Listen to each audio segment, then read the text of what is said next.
Tonight, we drift down the shimmering Nile into the golden court of the last Pharaoh, the legendary Cleopatra. But first, come in from the cold, step out of the shadows and into the warmth. You are safe here. The outside world cannot reach you. If you wish to return to this sanctuary and find this peace another night, consider subscribing. Now, let your shoulders drop and settle in.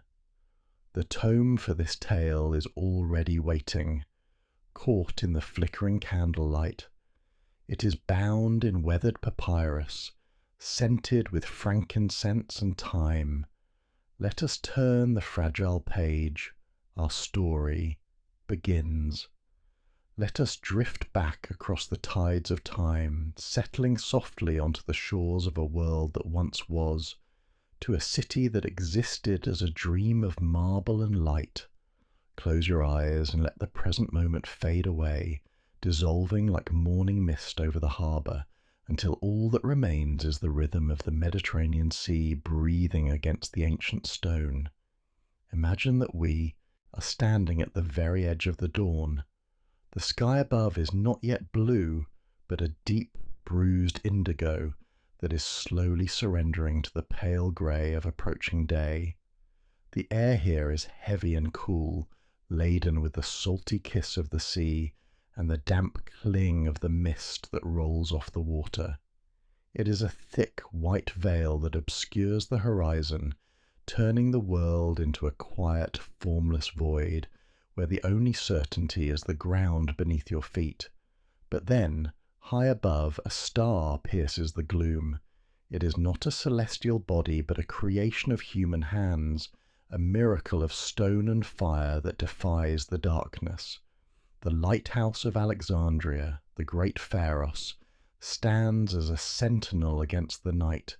Picture its immense height, rising tier upon tier, a mountain of limestone blocks so white they seem to glow with their own inner luminescence. At its very peak, hundreds of feet above the crashing waves, a massive fire burns. It is a golden heart beating in the chest of the sky, reflected and magnified by great polished mirrors of bronze until its beam cuts through the fog like the spear of a god. Watch how that light plays upon the mist. It turns the swirling vapours into ribbons of amber and gold, illuminating the tiny droplets of water suspended in the air. The beam sweeps slowly, a silent guardian watching over the sleeping ships, guiding them away from the treacherous reefs and safely into the embrace of the great harbour. You can almost feel the heat of that distant fire, a warm promise that civilization endures even in the darkest hours. The sound of the waves crashing against the base of the lighthouse is a rhythmic drumbeat, a deep, resonant boom that vibrates through the soles of your feet, reminding you of the immense power of the sea and the stubborn resilience of the stone that holds it back. As the sun begins to crest the horizon, bleeding streaks of violet and rose into the grey sky, the mist begins to lift, revealing the city that lies waiting behind the lighthouse, Alexandria. The very name tastes of glory and ambition. It is not merely a city, it is a tapestry woven from the threads of two great worlds. As we walk away from the water's edge and step onto the mainland, the ground beneath us changes from the rough, natural rock of the coast to smooth, paved avenues of remarkable precision. Look down the length of the Canopic Way, the great central artery of the city. It stretches out before us, wider than a river, paved with blocks of stone fitted so perfectly together that you cannot slide a knife blade between them. The morning light catches the dew on the marble, making the street look like a shimmering path of silver. Here, in the architecture, we see the marriage of the rational and the divine. The Greeks brought their geometry, their love of clean lines and perfect proportions.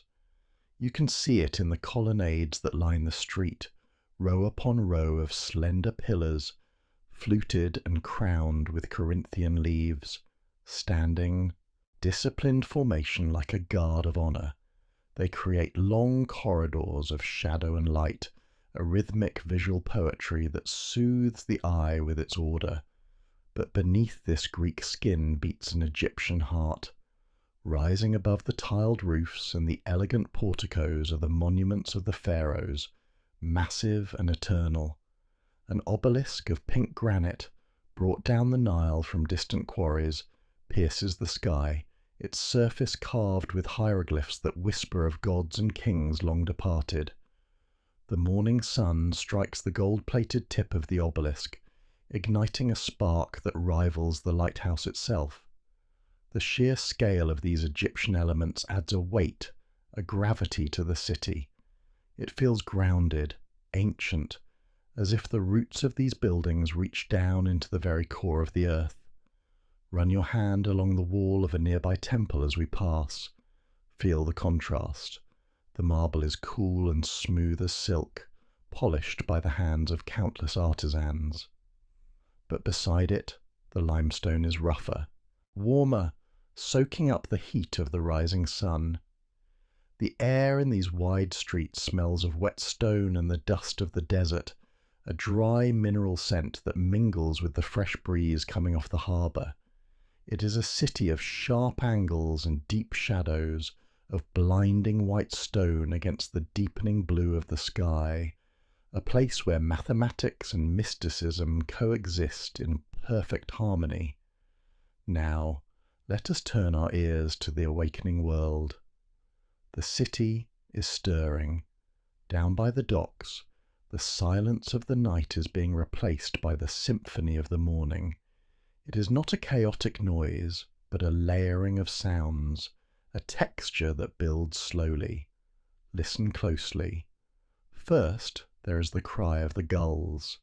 They wheel and dive over the water, their white wings flashing against the sky, their calls sharp and lonely, echoing off the stone walls of the warehouses. Then there is the sound of the ships themselves, wood groaning against wood as the hulls shift in the gentle swell of the harbour, the creaking of heavy hemp, ropes stretching taut as the tide pulls at the vessels. You can hear the slap of water against the timber, a wet, rhythmic clapping that never ceases. The air here is thick with the smells of the port. The sharp, briny tang of the sea is dominant, but underneath it there are other notes. The smell of tar and pitch used to seal the ships, the scent of damp canvas sails drying in the sun, the faint spicy aroma of cedar wood from the crates piled high on the docks, and then the human sounds begin to weave into the tapestry. It starts as a murmur, a low hum of voices carrying over the water. Alexandria is the crossroads of the world, and if you listen carefully, you can hear the melody of a dozen languages mixing together, the sharp, rapid cadence of Greek traders bargaining for the first catch of the day, the deeper, resonant tones of Egyptian dockhands calling out as they hoist crates onto their shoulders, snippets of Aramaic, scraps of Nubian dialects, a babel of tongues that speaks to the cosmopolitan soul of this place. You can hear the heavy thud of footsteps on wooden planks, the rattle of chains, the splash of oars dipping into the water as small skiffs ferry captains to their ships. It is the sound of commerce, of exploration, of a city that looks outward to the horizon. It is a busy, vibrant sound, but from where we stand it is softened by distance, turned into a gentle background drone that makes the city feel alive and breathing. Leaving the bustle of the port behind, we turn inward, moving away from the sea and toward the heart of power. We are approaching the Bracheion, the royal quarter, the exclusive domain of the Ptolemaic kings and queens. The transition is subtle but profound. As we pass through the great stone gates that separate the royal grounds from the rest of the city, the sounds of the port fade away, as if a heavy velvet curtain has been drawn across the world. Here, the air changes. The salty tang of the sea recedes, replaced by the heavy, intoxicating perfume of 1,000 flowers. We have entered the royal gardens, a lush oasis of green amidst the white stone of the city. The ground beneath our feet is no longer paved with hard marble, but covered in soft, crushed gravel that crunches gently, satisfyingly, with every slow step we take. The silence here is profound. It is not the empty silence of a void, but a rich, expectant stillness. The roar of the city is gone, replaced by the gentle rustle of palm fronds swaying in the breeze. Tall sycamore trees cast deep, cooling pools of shade, offering respite from the climbing sun. The light here is dappled, filtered through layers of leaves, painting the ground in shifting patterns of gold and green. Breathe in deeply. The scent is overwhelming in its beauty. There is the sweet, heady aroma of jasmine climbing up the trellis walls, the sharp, clean scent of citrus from the lemon groves, and beneath it all, the mysterious, aquatic fragrance of the blue lotus, blooming in the marble-lined pools that dot the gardens. You can hear the water in these pools, a gentle trickling from bronze fountains, a sound so soft it mimics the beating of a calm heart. As we walk deeper into this sanctuary, we feel a sense of isolation, of being removed from the ordinary flow of time. The walls of the royal quarter are high and thick, shutting out the dust and the noise, creating a private world for the monarchs who walk these paths. We pass statues of alabaster and porphyry, silent watchers that seem to follow us with their stone eyes. The atmosphere is heavy with history, with the invisible weight of decisions made in these quiet corners that shaped the fate of empires. Touch the leaf of a palm tree as you pass. It is waxy and cool, firm under your fingertips. Brush your hand against the rough bark of a fig tree. Feel the texture of this living, breathing place. In the distance, through a gap in the foliage, you can see the white walls of the palace itself, shimmering in the sun, but for now, we remain in the gardens, wrapped in this cocoon of sensory delight. It is a place of contradictions, this Alexandria. The raw power of the lighthouse battling the elements, the precise geometry of the streets, the chaotic energy of the port, and here, finally, the breathless, perfumed silence of the royal gardens. All of these pieces fit together to form a city that is more than stone and mortar. It is a living entity, waking up under the Egyptian sun, stretching its limbs, and preparing to write another day into the history of the world. Let yourself linger here in the shade for a moment longer, listening to the fountain, smelling the lotus, and feeling the peace of the morning settle deep within your bones. Step out of the sun now. Leave the blinding white brilliance of the courtyard and the perfumed heat of the gardens behind. We are crossing a threshold into a different kind of world, a sanctuary built not of flowers and water, but of thought and memory. As the heavy cedar doors of the great library swing shut behind us, the world of the senses shifts instantly. The air here is cool, still, and incredibly dry, preserved with an almost religious devotion to protect the treasures within. Breathe in. The scent is distinct, a fragrance that has no equal in the world. It is the perfume of recorded time. It smells of dried papyrus, thousands upon thousands of scrolls, releasing a faint, grassy sweetness that reminds you of the riverbanks where the reeds were first cut. Beneath that, there is the sharper, more animal scent of parchment, cured skins that hold the weight of ink. And binding it all together is the aroma of preservation, the sticky, resinous smell of cedar oil used to ward off worms, and the warm, honeyed scent of beeswax seals melting softly in the gloom. It is a dense, intoxicating atmosphere, thick with the dust of centuries. Watch the dust motes dancing in the shafts of light that pierce the high, narrow windows. They spin and drift in the stillness like tiny stars in a galaxy of silence. Walk softly here. The floor is polished stone, but our footsteps seem too loud, echoing faintly down the endless corridors of shelving. These shelves, these armaria, rise like cliffs on either side of us, numbered and tagged, holding the collective wisdom of humanity. Reach out a hand and brush your fingertips against the end of a scroll stored in its pigeonhole. You can feel the roughness of the papyrus edges, brittle and delicate, like the skin of an old man. Imagine a young girl sitting at a wide table of polished acacia wood in the center of this cathedral of silence. She is small, her feet barely touching the floor, but her posture is rigid, attentive. Before her lies an open scroll, held down by heavy weights of bronze. Listen to the sound as she turns the papyrus. It is a dry, crackling whisper, a sound like dried leaves skittering across stone. She dips a reed pen into a pot of ink. The ink is black and thick, made from soot and gum arabic. You can hear the wet scratch of the nib against the fibers of the sheet, a rhythmic scratch that marks the transfer of knowledge from the dead to the living.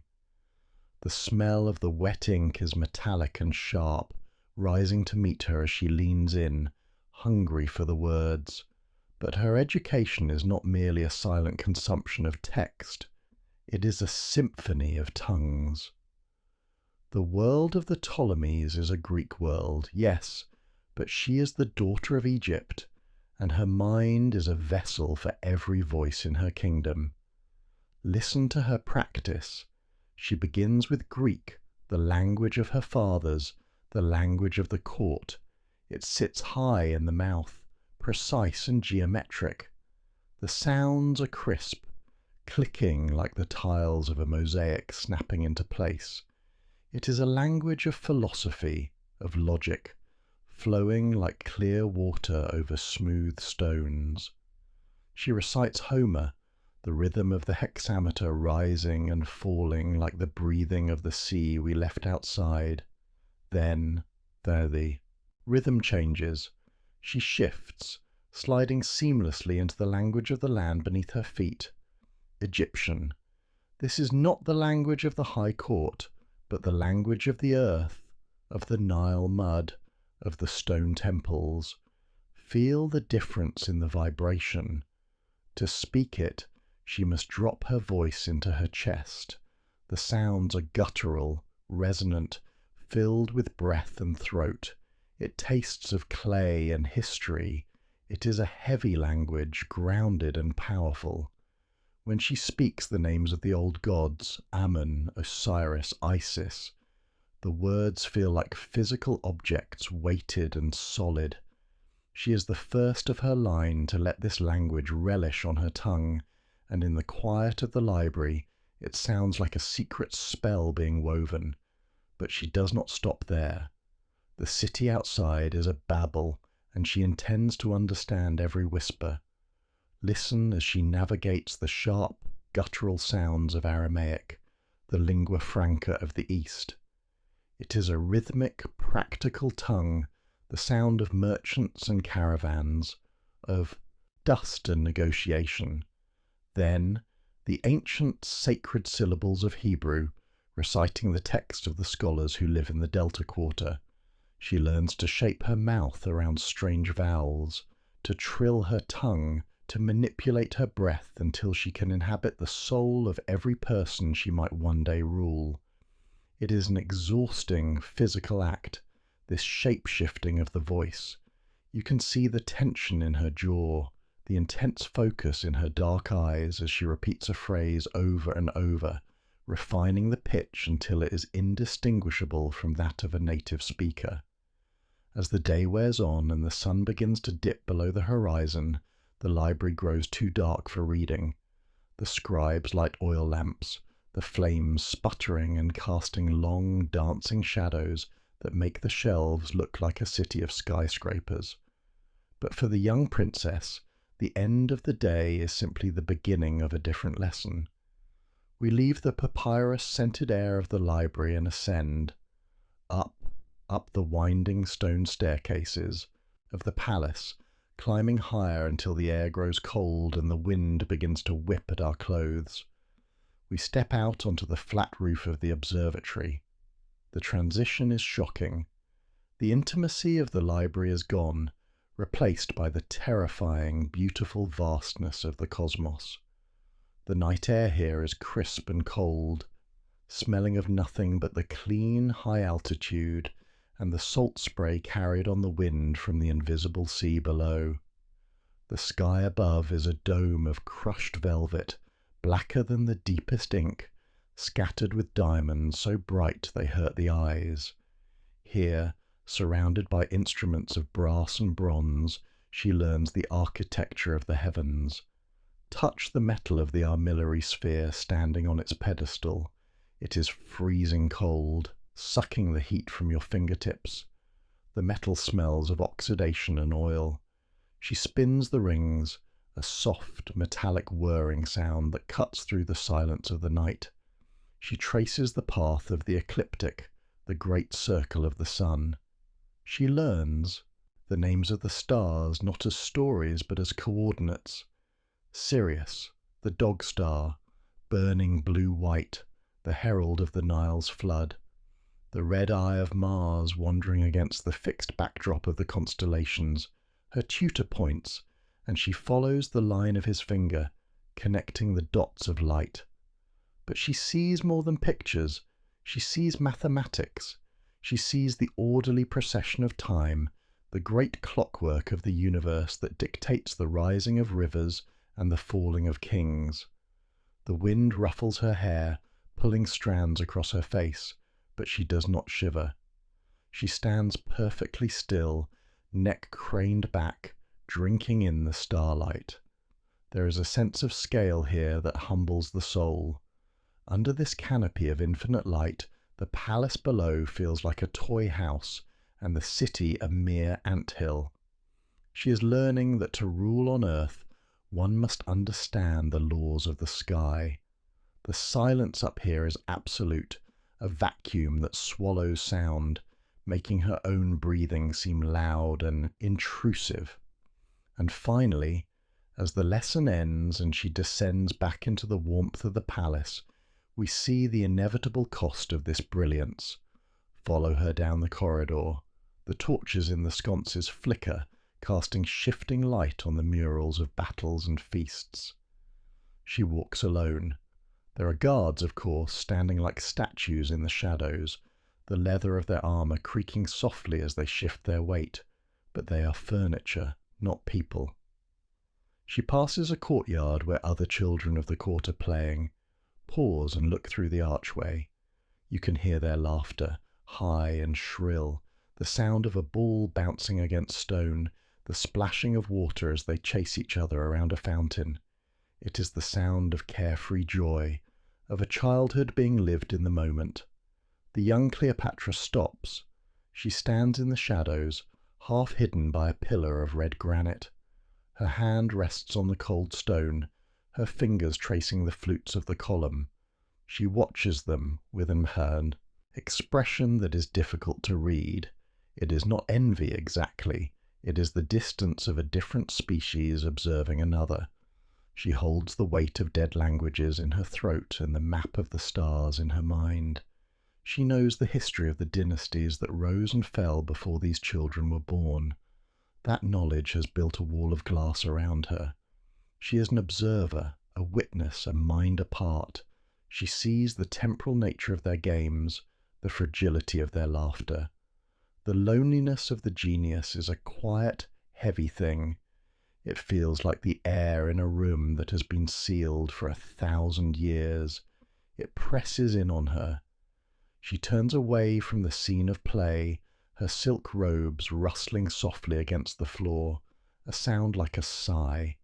She walks toward her own chambers, a solitary figure moving through the vast, echoing belly of the palace. The silence follows her, wrapping around her shoulders like a heavy cloak. She enters her room, and the heavy door clicks shut, sealing out the laughter, sealing out the world. She is safe here, among her scrolls and her maps, but she is utterly, profoundly alone. The only sound left is the beating of her own heart, steady and strong, counting down the seconds of a destiny she is already beginning to understand. The morning does not break for a goddess. It waits for her to rise. In the private chambers of the palace, the air is still and heavy with the remnants of night, a silence so profound that even the dust motes seem suspended in reverence. Here, away from the scrolls and the maps, the transformation begins. It is a slow, deliberate shedding of the mortal self to make room for the divine. The ritual of dressing is not merely a matter of covering the body. It is an architectural construction of power. It begins with the skin. Attendants, moving with the silent grace of shadows, sponge her body with water drawn from the sacred Nile at dawn. The water is cool, shocking against the warmth of sleep, smelling faintly of the kern, living river, and the clay of the banks. Then comes the oil, infused with white lily and myrrh. It is rubbed into her limbs until her skin glows with a soft, unnatural sheen, catching the flickering light of the oil lamps like polished alabaster. Now, the linen. The fabric is so fine, so sheer, that the Egyptians call it woven air. It settles over her shoulders with the lightness of a breath. It is cool to the touch, a stark white contrast against her skin, falling in intricate pleated folds that rustle softly like dry reeds with every subtle shift of her weight. There is a specific sound to this linen, a hush of friction that whispers of purity and ancient tradition. It binds her, not tightly, but with a firm, encompassing presence, reminding her that her body is no longer her own. It belongs to Egypt. Then comes the weight, the gold. It is brought forward on cushions of blue velvet, heavy and cold. The pectoral collar, a massive crescent of gold and lapis lazuli, is placed around her neck. Feel the sudden, shocking chill of the metal against the collarbone, a cold that slowly seeps into the skin, warming only as it steals her own heat. It is heavy, pressing down on her chest, a physical manifestation of the burden of rule.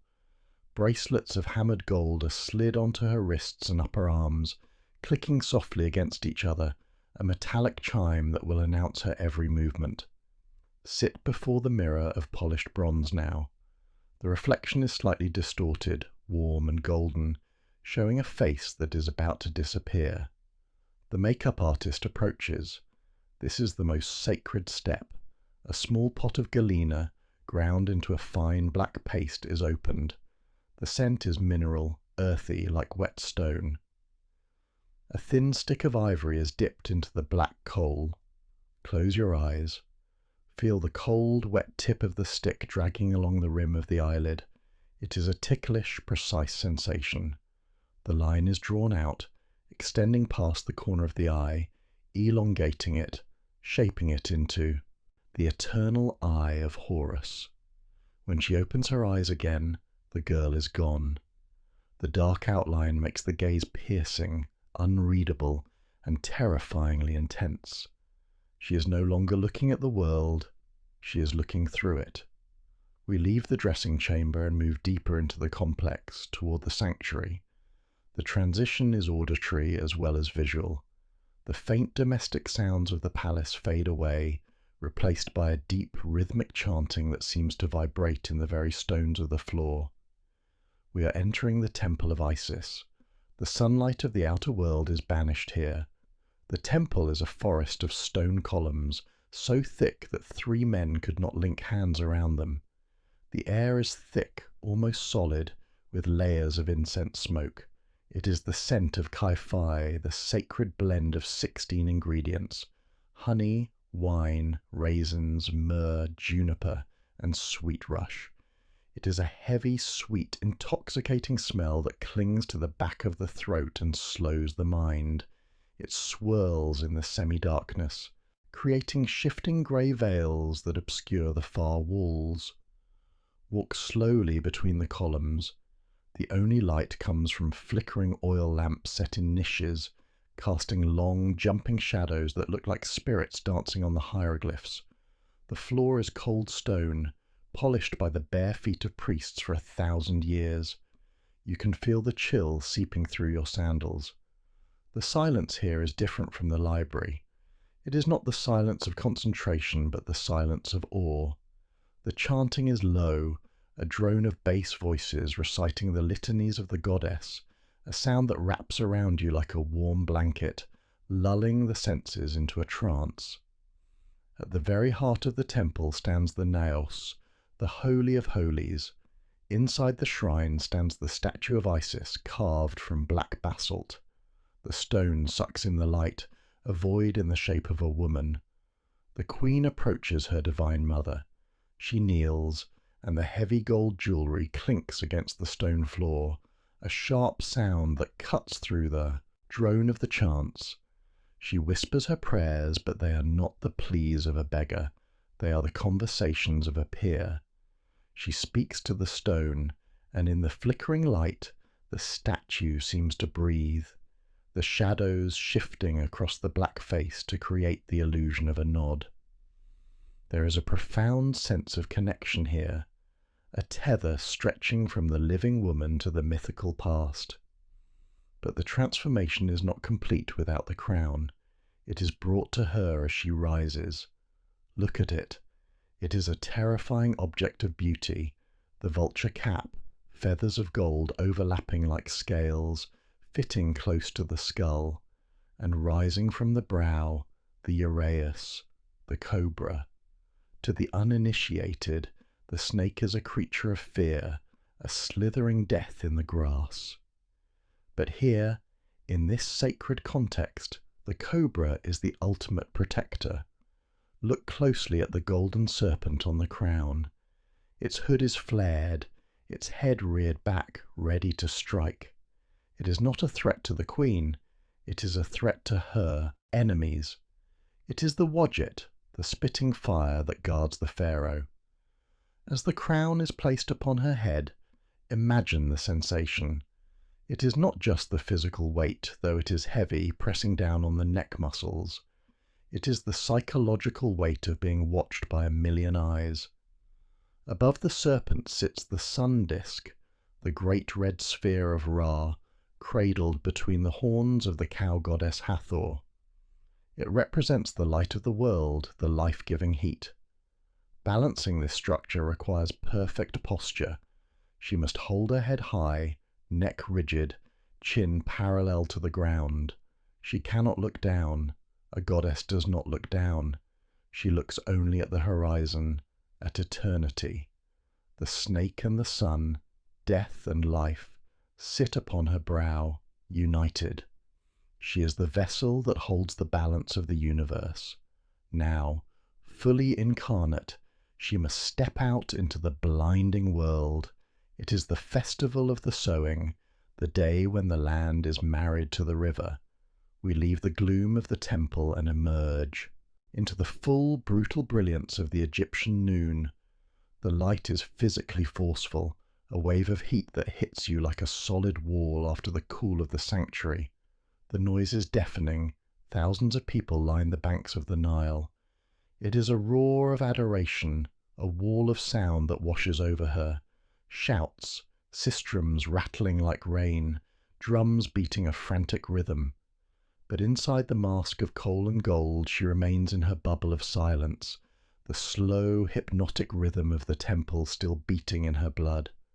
She descends the stone steps to the riverbank. The Nile has receded, leaving behind the black gift of Kemet, the fertile mud that smells of rotting vegetation, fish, and pure raw life. It is a rich, pungent scent, the smell of creation itself. The mud is slick and dark, shining in the sun. Attendants bring a basket of woven palm fronds filled with grain. The seeds are golden brown, hard and dry, clicking against each other as she plunges her hand into the basket. Feel the texture of the grain, cool and smooth, slipping through her fingers like liquid gold. This is the currency of life. Without this, there is no Egypt. She steps forward, her golden sandals sinking slightly into the soft, yielding earth. The crowd falls silent, a hush spreading like a ripple across the water. All eyes are on her hand. She casts the seeds. Watch the arc of the grain as it flies through the air, catching the sunlight, glittering like sparks of fire. The seeds hit the mud with a soft, wet patter, a sound almost too quiet to hear, yet it is the most important sound in the kingdom. It is the sound of the promise kept. The queen, the living Isis, has given the seed to the earth. She repeats the motion. Dip, grasp, throw. The rhythm is ancient, hypnotic. Her arm moves with the grace of a dancer, the heavy gold bracelets flashing in the sun. With every throw, she is binding herself to the cycle of the seasons. She is the river that floods. She is the sun that warms. She is the soil that feeds. The separation between the woman and the land dissolves. The heat beats down on the top of her heavy crown, baking the gold, but she does not sweat. She does not falter. She stands by the riverside, a statue of gold and white linen against the black mud and the blue water, an anchor for the souls of her people.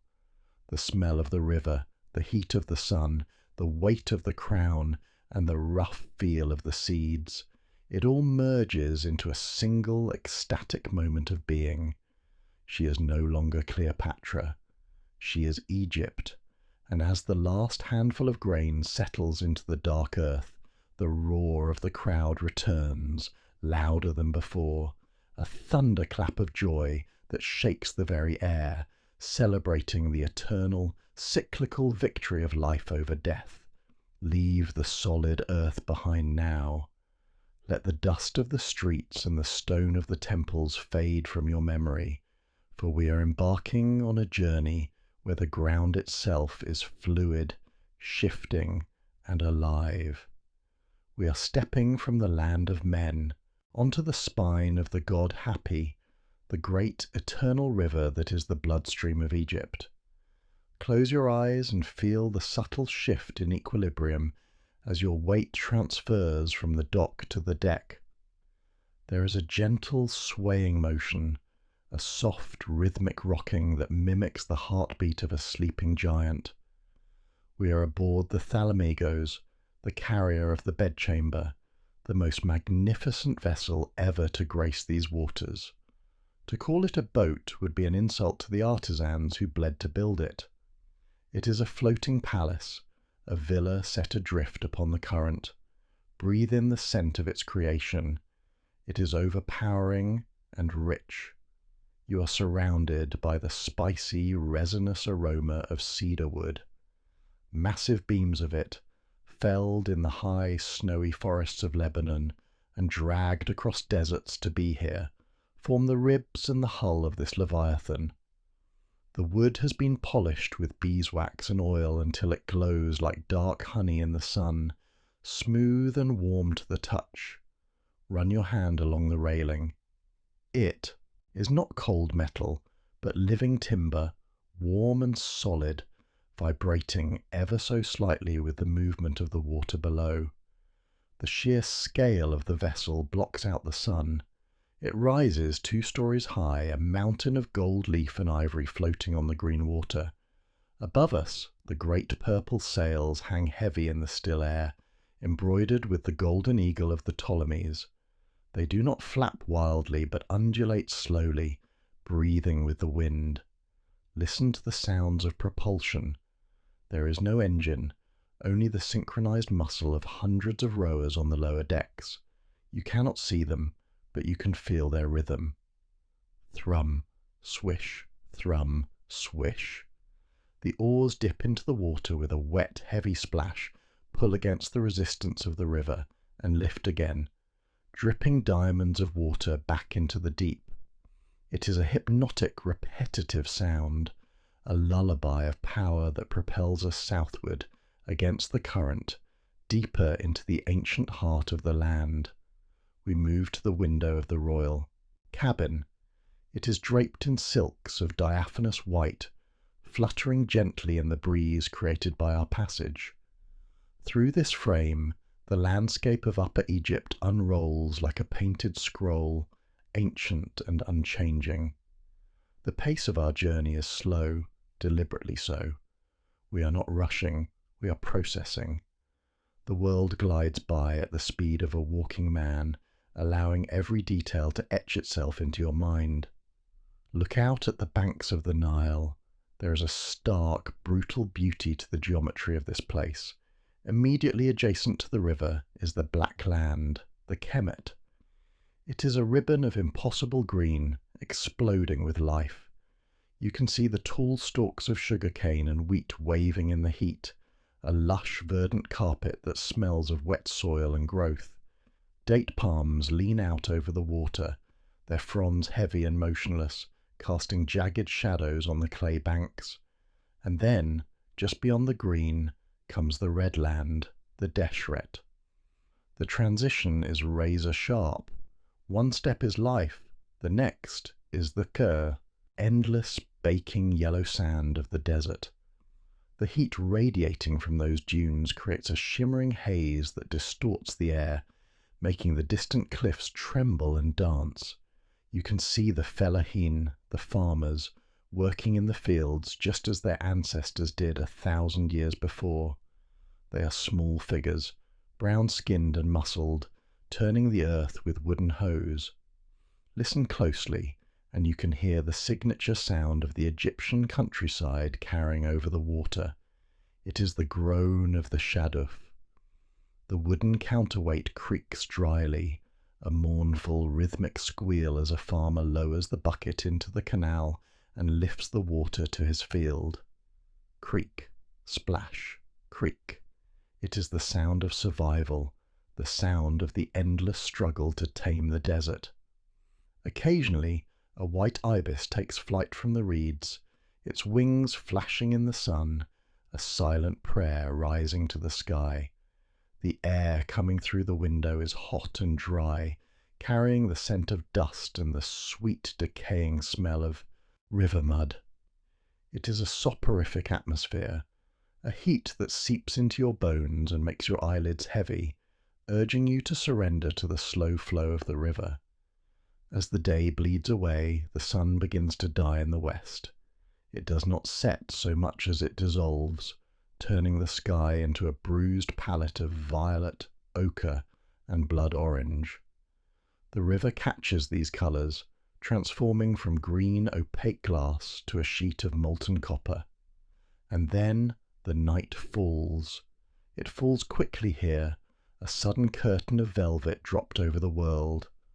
The Thalamagos becomes a constellation unto itself. Torches are lit along the deck, casting warm, flickering pools of orange light that dance on the polished wood. But look out beyond the railing. The river has vanished into the darkness, becoming a black void.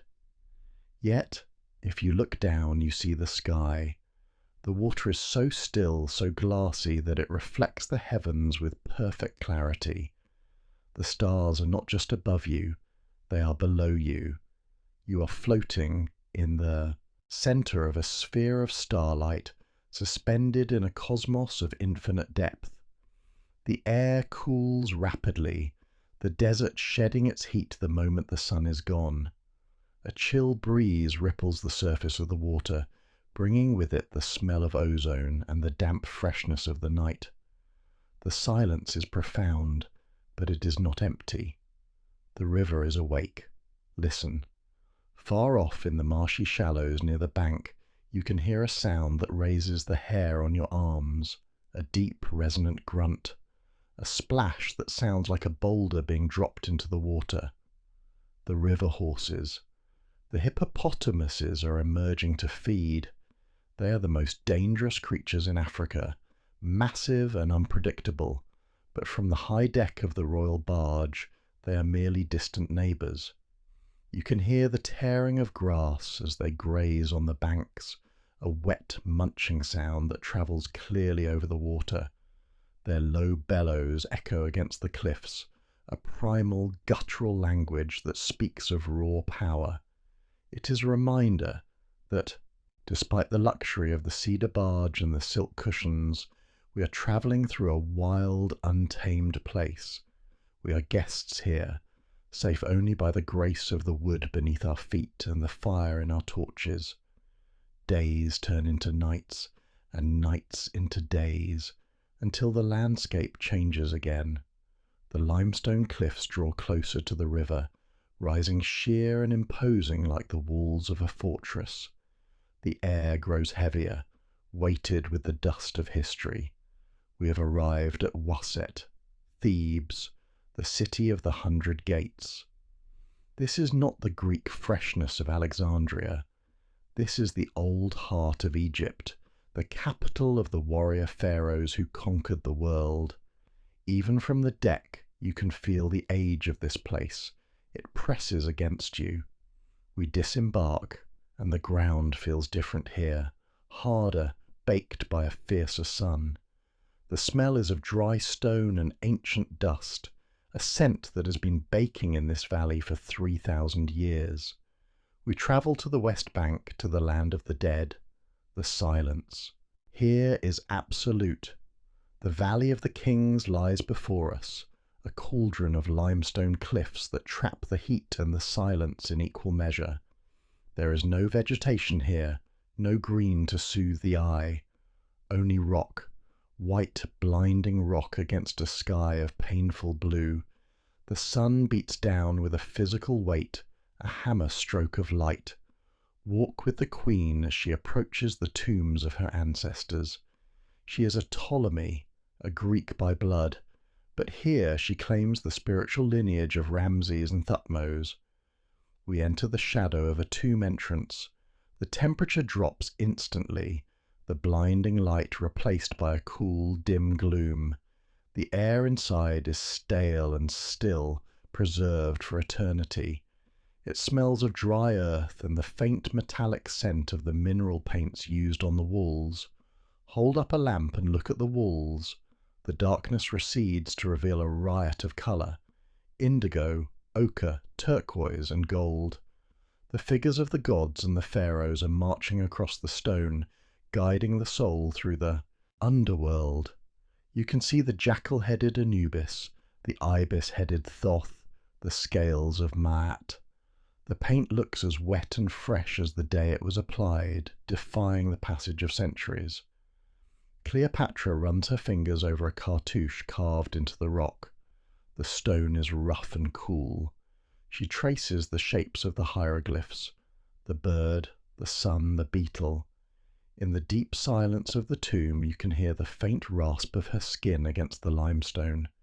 She is connecting with the ghosts of this place. She stands in the dark, surrounded by the invisible presence of the mighty dead, and she does not shrink. She absorbs it.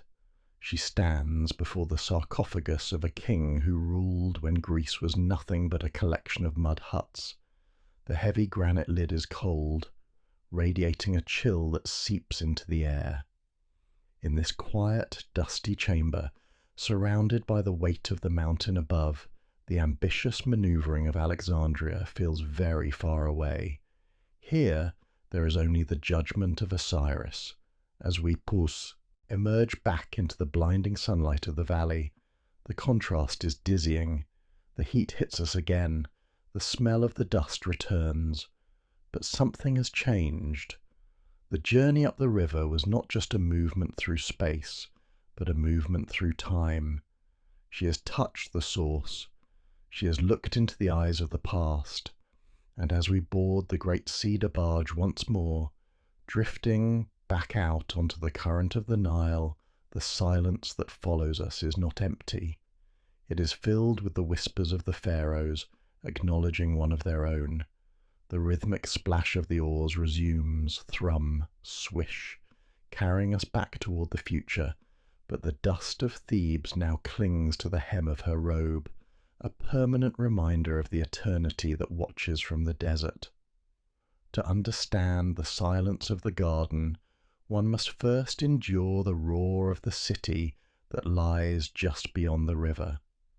Close your eyes and imagine the assault of Rome upon the senses. It is a city of brick and baked earth, a sprawling, chaotic organism that never sleeps. The air in the streets is thick, choking with the dust of construction, the smoke of 10,000 cooking fires, and the heavy animal scent of unwashed wool and sweating bodies. It is a place of sharp elbows and loud voices, where the wheels of ox carts grind against the paving stones with a bone-shaking rattle, and the shouts of vendors create a wall of sound that presses in from every side. The light here is different too. It is often hazy, filtered through the smog of industry, casting a yellowish, sulphurous glow over the cramped alleys and the towering tenements that block out the sky. But we are crossing the Tiber now. We are leaving the noise behind.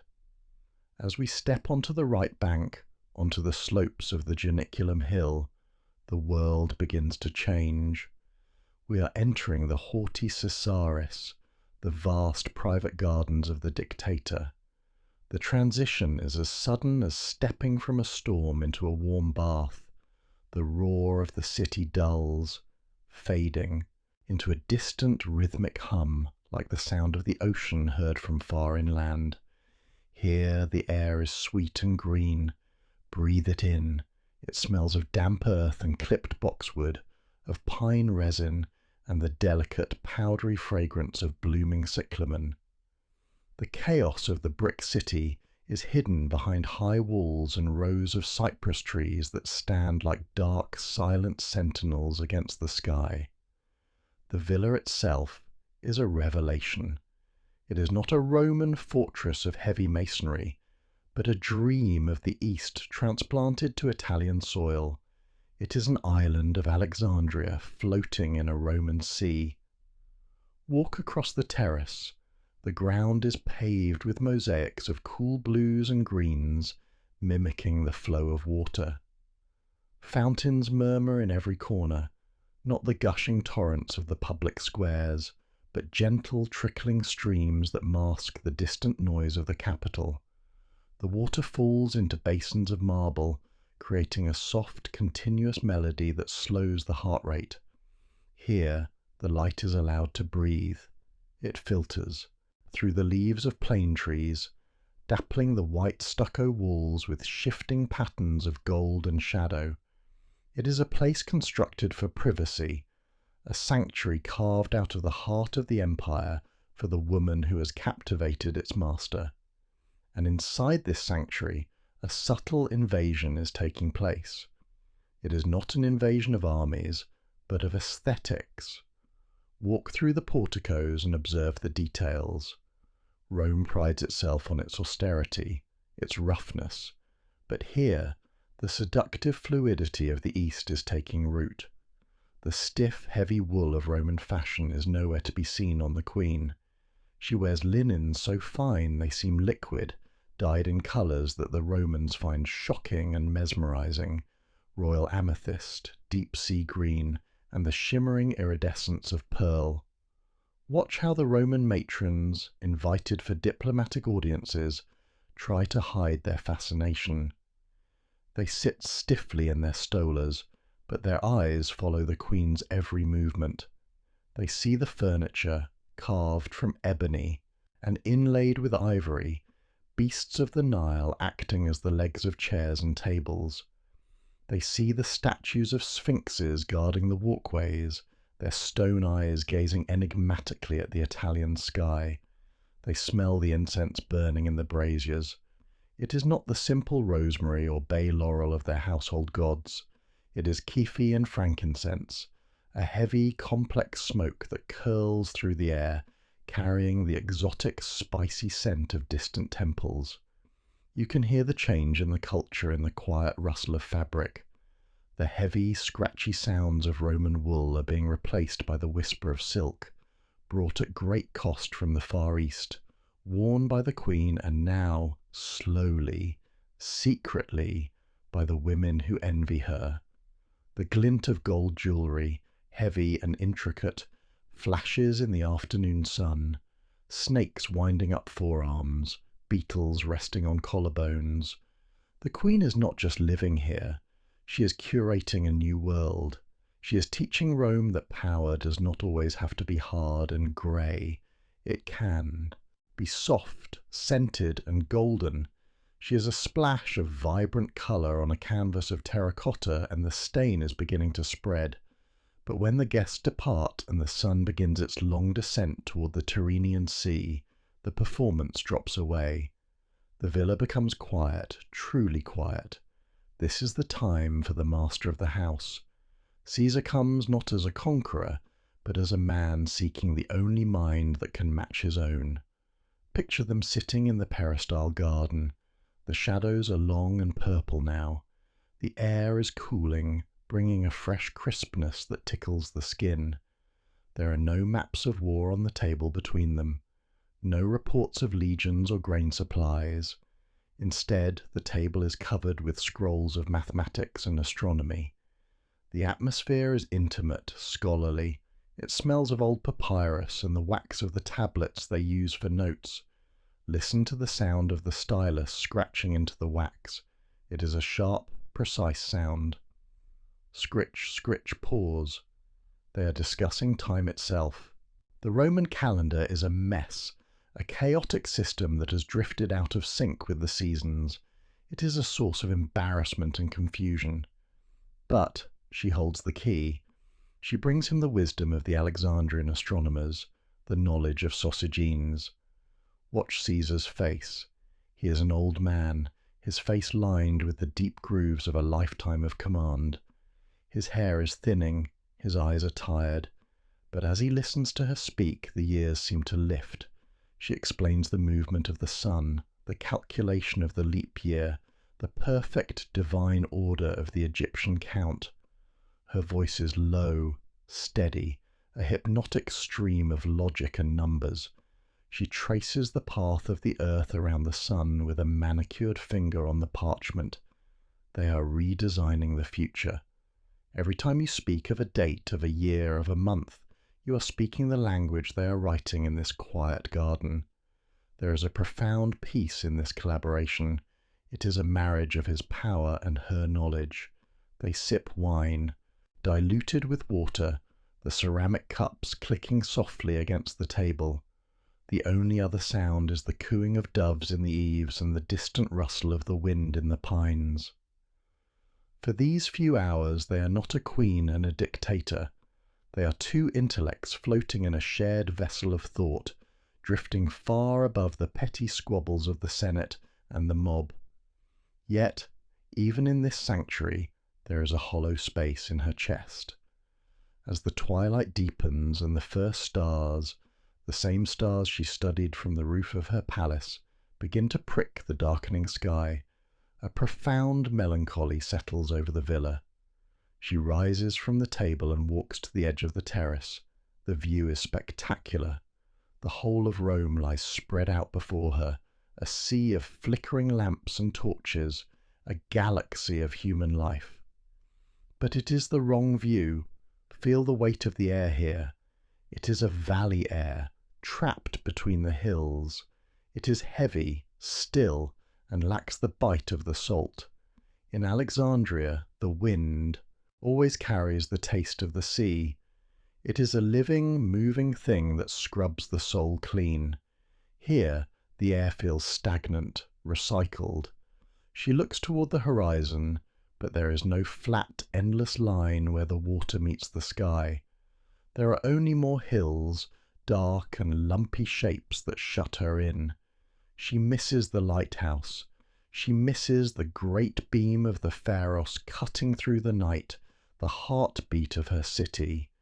She misses the sound of the Mediterranean crashing against the sea wall, that chaotic, rhythmic violence that makes the blood sing. Here, the Tiber flows silently below, a brown, muddy snake that slithers through the city, carrying waste and silt. It has no song. This is the loneliness of the exile, even an exile in a golden cage. The luxury of the villa, the adoration of Caesar, the fear of the Romans, none of it can replace the specific frequency of home. She runs her hand along the cool stone of the balustrade. It is tufa and travertine, porous and rough, not the smooth, singing marble of Egypt. Listen to the silence of the foreign night. The crickets sound different here. The wind in the cypress trees hisses rather than rustles. It is a hostile frequency. She pulls her shawl tighter around her shoulders, though the night is not cold.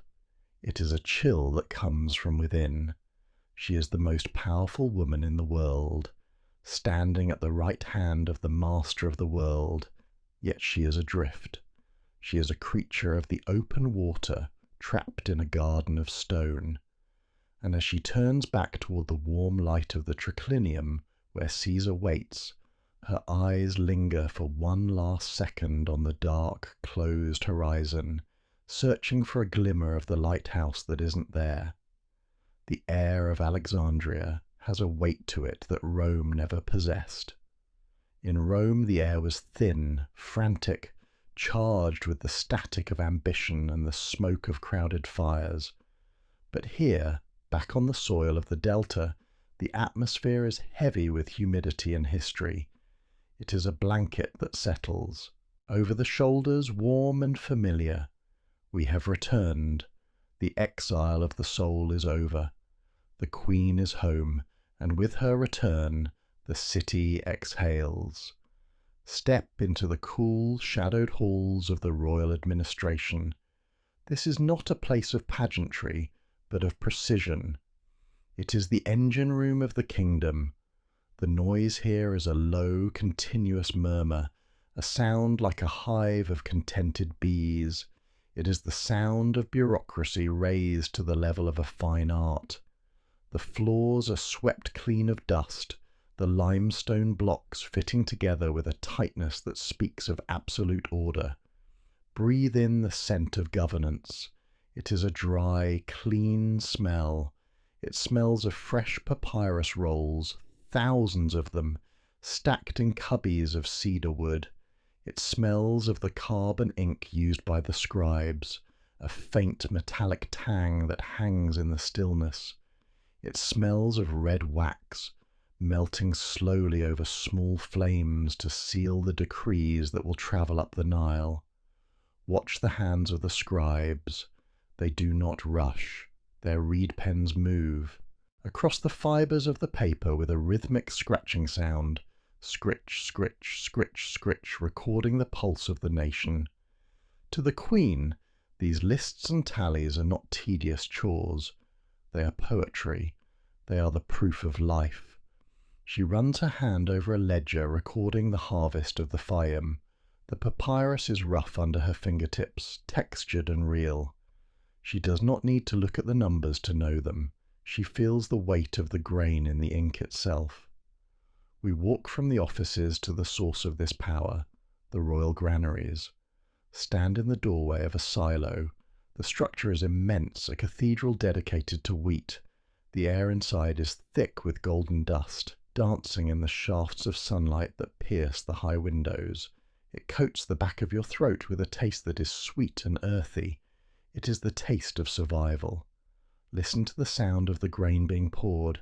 It is a fluid sound like water rushing over stones, shh, as baskets of emmer and barley are emptied into the vast reserve pits. This is the true wealth of Egypt. Not the gold, not the gems, but this mountainside of kernels. To manage this, to ensure that the silos are full when the river is low, is the highest duty of the living Isis. It is a maternal act on a national scale. She watches the level of the grain rise, and in the quiet darkness of the granary, she feels a profound sense of satisfaction. The chaos of the world is held at bay by these walls of stone and these mounds of wheat. Here there is no hunger. Here there is only the quiet, dusty assurance of tomorrow. Leave the soft silence of the grain now. We must move to a place of harder sounds and higher heat. We are going to the royal mint. Even before we enter, we can hear it. It is a rhythmic, metallic heartbeat. Clang, clang, clang. It is the sound of value being created. The heat inside is intense, rolling off the furnaces in waves that distort the air. It smells of charcoal fire and molten metal, a sharp, acrid scent that stings the nose and taste of copper on the tongue. Men stripped to the waist, their skins slick with sweat and glowing orange in the firelight, move with the synchronized grace of dancers. Watch the process. The silver is melted down, glowing like a captured star in the crucible. It is poured into strips, cooled and cut, and then the moment of creation. The blank disk of metal is placed between the dies. The heavy hammer is raised. Listen to the impact. It is a dull, heavy thud that vibrates through the floor and up into the soles of your feet. It is a sound of finality. The hammer strikes and the metal yields. Pick up a fresh coin. It is still warm, radiating the heat of its birth. It is heavy in the palm, a solid, comforting weight. Rub your thumb over the surface. You can feel the ridges, the raised lines of the image. Look at it in the light. It is her face. This is not the idealized, soft goddess of the temple statues. This is the queen as she is. The strong, aquiline nose, the determined chin, the hair pulled back in a practical bun, bound by the royal diadem. It is a face of intelligence and will. These coins are her messengers. They will travel where she cannot. They will clatter onto the tables of taverns in Gaul. They will be exchanged for silk in the markets of India. They will be hoarded in the chests of Roman senators. Every time this coin changes hands, with a soft chink against another, it whispers her name. It says that Egypt is strong. It says that the woman on the silver is the guarantor of value in a chaotic world. The sound of the mint is the sound of her identity being stamped over and over again into the eternal memory of metal. But the day ends, and the public mask must be set aside. We retreat now, deeper into the palace, past the guards, past the scribes, to the private wing where the world is soft and small. The heavy doors close, locking out the sound of the hammer and the scratch of the pen. The silence here is different. It is warm and intimate, smelling of lavender water and warm milk. Here in the nursery, the living goddess becomes simply a mother. The scale of the world shrinks down to the size of a room. The lighting is dim, the oil lamps turned low to cast a golden, cozy glow that banishes the shadows without hurting the eyes. The floors are covered in thick wool rugs from Persia, silencing footsteps. She sits on a low cushion, the heavy robes of state discarded for a simple tunic of softest linen. In her lap sits a child, Caesarion, the little Caesar. He is heavy with sleep, his body warm and pliable against hers. Listen to the sound of his breathing. It is a small, rhythmic puff of air, a tiny wind that matters more than the gales that fill the sails of her fleet. She runs her hand over his hair. It is fine and dark, slipping through her fingers like silk thread. She traces the line of his jaw, looking for the ghost of his father in the soft features. There is a fierce, terrifying love in this room. It is a love that comes with a sharp edge of fear. She is building this golden age not for herself, but for him. Every granary filled, every alliance forged is a brick in the fortress she is constructing around this small, sleeping life. She hums a melody. It is not a royal anthem, but an old lullaby she learned from her own nurses, a tune that drifts back to the villages of the Nile. Her voice is low, a vibration in her chest that the child can feel as much as hear. In this quiet space, surrounded by toys of carved wood and balls of leather, the queen is vulnerable. She holds his small hand in hers, measuring the tiny fingers against her own.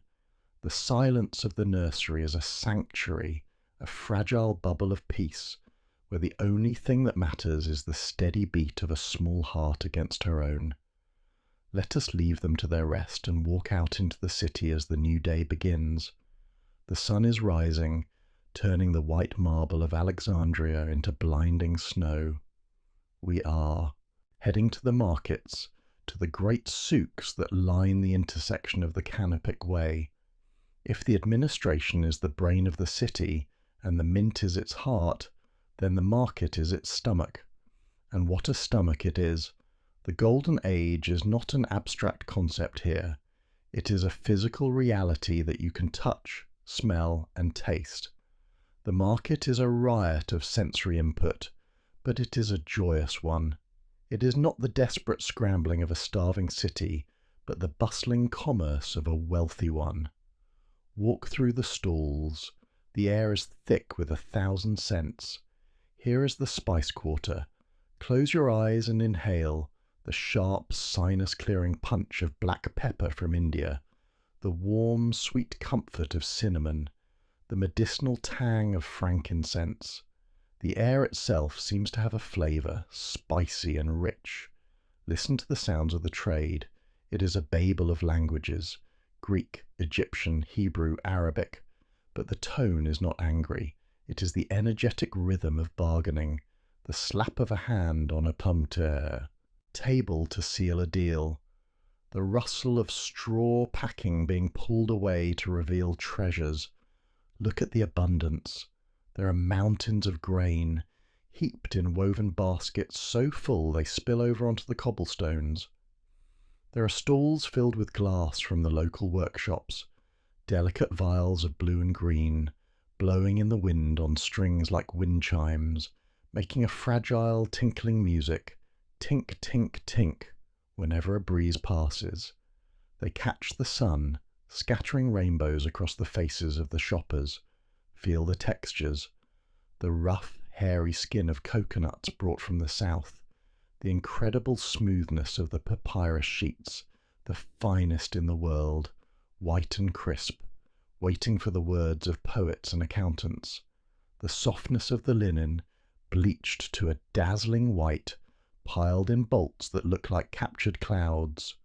The Queen's administration has cleared the pirates from the seas and the bandits from the roads, and the result is here, in this overflowing cornucopia. A merchant slices a pomegranate open with a bronze knife, crunch, and the ruby seeds spill out, glistening with juice. He offers a piece to a child. There is laughter. This is the economy of plenty. It is a well-oiled machine of exchange, where the wealth of the Nile flows out to the world, and the treasures of the world flow back into Alexandria. As you walk through the crowd, you feel the energy of the Golden Age vibrating in the ground. It is a time of fullness, of fat years, where the sun shines bright on the white city, and the shadows of the future seem very, very far away. The sound of the market is a song of triumph, a noisy, fragrant, colourful testament to the woman who sits on the throne, holding the chaos of the world in her manicured hands. The river Cydnus flows lazily toward the sea, its waters thick and green, winding through the dusty plains of Cilicia. But today the river is not merely a body of water. It is a stage curtain waiting to be drawn back. In the heat of the Bahates afternoon, amidst the buzzing of cicadas and the dry rustle of scrub grass, a strategy is being finalized that has nothing to do with swords or shields. It is a siege of the senses, a campaign fought with the weapons of beauty and atmosphere. The Queen knows that she cannot meet Mark Antony as a politician. He is a soldier, a man of appetites, a creature of the physical world. To meet him with scrolls and ledgers would be to bore him. To meet him with pleas would be to show weakness. No, she must meet him as a dream. She must bypass his logic and strike directly at his imagination. The preparations are a form of alchemy. In the cool, dim cabins of the royal barge, the air is heavy with the scent of calculation. It is not vanity that dictates the application of the oils. It is psychological warfare. Attendants massage her skin with unguents of bitter almond and cinnamon, scents chosen to trigger alertness and hunger. The fabric she chooses is not the heavy wool of Rome, nor even the formal linens of the Egyptian court. She chooses silk, diaphanous and shimmering, a fabric that catches the light and moves like smoke.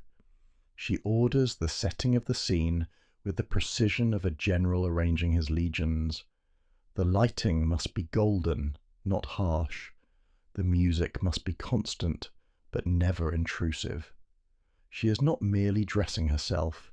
She is constructing a reality, a bubble of divine perfection that will float into the gritty reality of the Roman camp. She is preparing to become Aphrodite, rising from the waves, an image so powerful it will paralyze the hand that reaches for a sword. And then the performance begins. Imagine standing on the muddy banks of the river Tarsus. The Roman legions are gathered there, men of iron and leather, smelling of sweat, horsehair, and dust. They are waiting for a vassal queen to come and beg for her crown. They expect a small ship, perhaps a solemn procession. What they see instead stops the breath in their throats, drifting around the Tartipes. Bend of the river comes a vision from a myth. The barge is immense, but it does not plough through the water. It glides as if levitating. The hull is covered in gold leaf, hammered so thin and polished so bright that it reflects the sun like a second star, casting ripples of dazzling light onto the muddy banks. But it is the sails that capture the eye. They are purple, not the faded muddy violet of common cloth, but the true deep Tyrian purple, the colour of crushed sea snails, the colour of dried blood and royalty. The sails are vast, billowing softly in the breeze, releasing the faint metallic scent of the precious dye into the hot afternoon air. Listen to the sound of the ship. There is no shout of the boatswain, no cracking of whips. Instead, there is music. A consort of flute players and harpers sits on the deck, weaving a melody that drifts over the water, a high, sweet song of Phrygian pipes that sets a strange, hypnotic rhythm. And moving in time to this music are the oars. Look closely. They are not wood. They are plated in silver. As they dip into the green water, they flash white, sending droplets of light spraying into the air. Splash, chime, splash, chime. The sound of the silver striking the water is bell-like, a rhythmic percussion that underpins the melody of the flutes. The wind catches the purple sails with a soft, heavy thwump, pushing the golden vessel forward with an agonizing slowness. It is a pace designed to force the world to wait. It is a pace that says, "I'm not coming to you. I'm allowing you to witness me." On the deck, beneath a canopy of cloth of gold woven so finely it looks like captured sunlight, she reclines.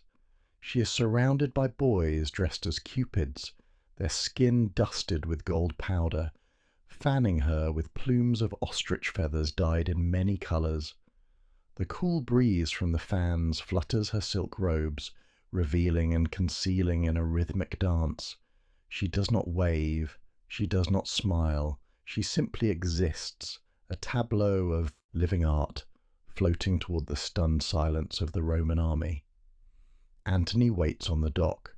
He is a man who has seen everything: the Senate floor, the battlefields of Gaul, the blood of Pharsalus. But he has never seen this. The barge docks with a gentle shudder, the silver oars lifting in unison, dripping water that looks like liquid mercury. A gangplank of cedar is lowered. The invitation is given. He is to dine with her, not on the shore, but in her world. He steps aboard, and the assault on his senses shifts from the visual to the olfactory. The entire ship is perfumed. Braziers burn Kyphi and frankincense, creating a haze of sweet, spicy smoke that blurs the sharp edges of reality. But beneath the incense, there is something else, a smell so sweet, so organic and overwhelming that it makes the head spin. Roses. He enters the great dining hall of the Barge, and he stops dead. The floor is gone. In its place is a sea of red and pink. The Queen has ordered thousands upon burn, thousands of roses to be stripped of their petals. They cover the floor to a depth of a cubit, nearly 1/2 meter deep. A thick, fine net is stretched taut over them, allowing one to walk upon the flowers without sinking through, but with every step the petals are crushed. Imagine the sensation of walking on this surface. It is soft, yielding like the flesh of a living thing. Crush, step, crush, step. With every footfall, the bruised petals release a fresh burst of fragrance. The scent is heavy, cloying, magnificent. It smells of summer, of life, of excess. It is a scent that drowns out the smell of the camp, the smell of the horses, the smell of his own sweat. It is an ocean of flowers, and he is walking on the surface. The acoustic in the room is dampened by the flowers. Voices do not echo, they are absorbed, making every conversation sound intimate, secretive. The lights of the alabaster lamps reflect off the petals, creating a soft, rosy glow that flatters the skin and hides the lines of age or worry. And there, amidst this floral surrealism, she waits. She does not rise to greet him as a subordinate. She gestures for him to recline. Antony is a man who can be bought with gold, perhaps, or threatened with steel, but he is unprepared for this. He sits, his heavy Roman sandals resting on the net above the roses, his armour looking suddenly crude and out of place in this soft, fragrant world. He looks at her. He expects the seduction of a courtesan, a display of flesh. But Cleopatra offers him something far more dangerous. She offers him conversation. Her voice is low, pitched perfectly to cut through the heavy air. She speaks his language, not just Latin, but the rough soldier's Latin of the camp, peppered with the wit of the Greek symposium. She does not flatter him blankly. She teases him. She challenges him. She knows the history of his battles better than his own lieutenants. Watch his eyes. The lust is there, yes. She is a woman of immense charisma, but there is something else dawning behind his gaze. It is fascination. He is charmed not just by the curve of her neck, but by the sharpness of her mind. In this candlelight, surrounded by the smell of dying roses swaying gently on the current of the river, the hard reality of the triumvirate fades away. She pours him wine in a cup of crystal amethyst. The wine is dark, rich, undiluted. As he drinks, listening to her recount a joke about the politicians in Rome, he realizes that he is not the conqueror here. The golden ship, the silver oars, the carpet of flowers, it was all a net, and he has walked willingly into it. The sensory overload breaks down his defences. The smell of the roses becomes the smell of her presence. The rocking of the boat becomes the rhythm of his own pulse. He leans in, hungry not just for the woman, but for the world she has created, a world where life is art, and power is a game played on a floor of crushed petals. The night deepens, the lamps burn lower, and the silence of the river outside wraps round the barge, sealing them in this floating temple of possibility. The general has been defeated without a single arrow being fired, conquered by a whisper and the scent of a rose. To live inimitably is not merely to exist. It is to wage a war against the dull, grey march of time. It is a philosophy that requires a frantic, beautiful desperation, a refusal to let a single second slip away untasted and unfelt. In the heart of Alexandria, Under the protection of the heavy palace walls, the queen and her Roman general have formed a society, the Mimetobioi, the Society of Inimitable Livers. But do not mistake this for simple hedonism. It is something far more profound and far more melancholy. It is the practice of Epicureanism pushed to its absolute bleeding edge. Close your eyes and imagine the mindset required to live this way. It requires you to look at a candle flame and value it specifically because it will burn out. It demands that you savor the breath in your lungs because you understand with a terrifying clarity that the number of breaths is finite. The philosophy here is tangible. You can touch it. It is found in the texture of a silk cushion against the cheek. It is found in the way the cool night air kisses the sweat from a fevered brow. Every sensation is magnified, amplified, treated as a sacred gift. They are living in the eternal now. The past is a landscape of regrets and conquered cities that they cannot change. The future is a gathering storm of legions and senators that they cannot yet control. And so, all that remains is this precise moment, this heartbeat, this sip of wine. To live inimitably is to build a fortress out of seconds, stacking them one by one to create a sanctuary where death cannot enter. As the sun vanishes beyond the western harbour, the ritual of the night begins. The banqueting hall is not illuminated by a single great fire, but by 1,000 tiny ones. Oil lamps of alabaster and bronze are placed in every niche, on every table, floating in bowls of water. The light they cast is not steady. It trembles. It dances. It turns the room into a living, breathing entity of gold and shadow. The shadows lengthen and retreat, playing tricks on the eye, making the painted columns seem to sway like trees in a gentle wind. The air is thick, almost solid, with the aroma of the feast. It is a symphony of scents that hits you the moment you cross the threshold. Dominating everything is the smell of roasting, not the crude char of a campfire, but the delicate caramelized scent of fish caught that very morning from the Mediterranean. Imagine a sea bass, its skin rubbed with coarse sea salt and crushed coriander, roasting over a fire of aromatic cedar wood. The skin crackles and blisters, turning a deep, rich brown, releasing a savory, smoky steam that makes the mouth water instantly.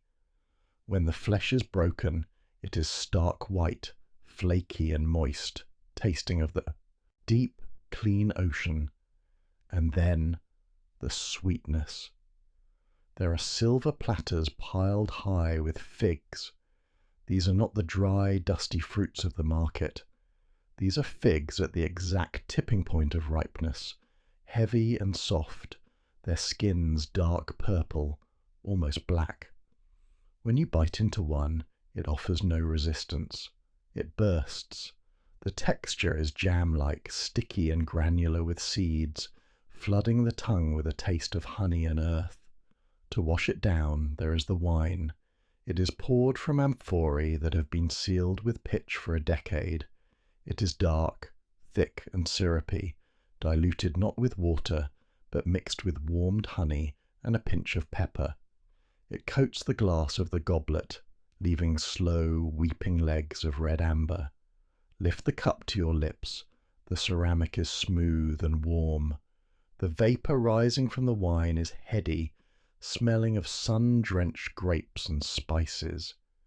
As you drink, the warmth spreads down your throat, settling in your stomach like a glowing coal, relaxing the muscles, blurring the sharp edges of anxiety.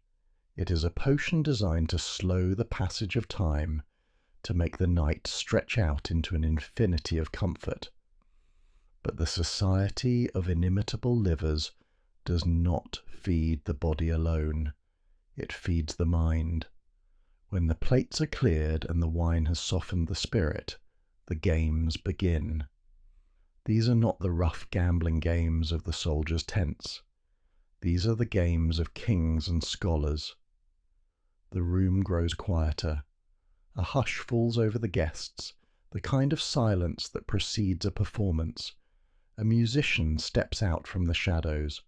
He holds a lyre, its frame carved from tortoise shell, its strings made of gut.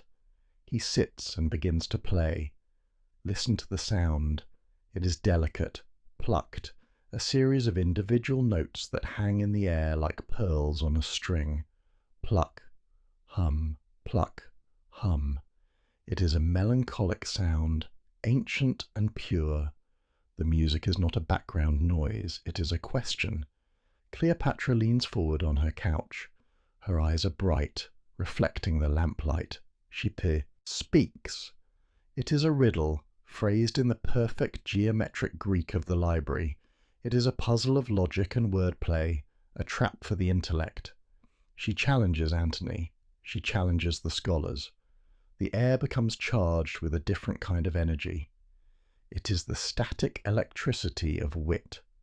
You can hear the low murmur of discussion, the soft laughter of realization. They are debating the nature of the soul, the movement of the stars, the definition of love. Antony, the rough soldier, strives to keep pace. He is not a scholar, but he possesses a quick, intuitive intelligence that delights her.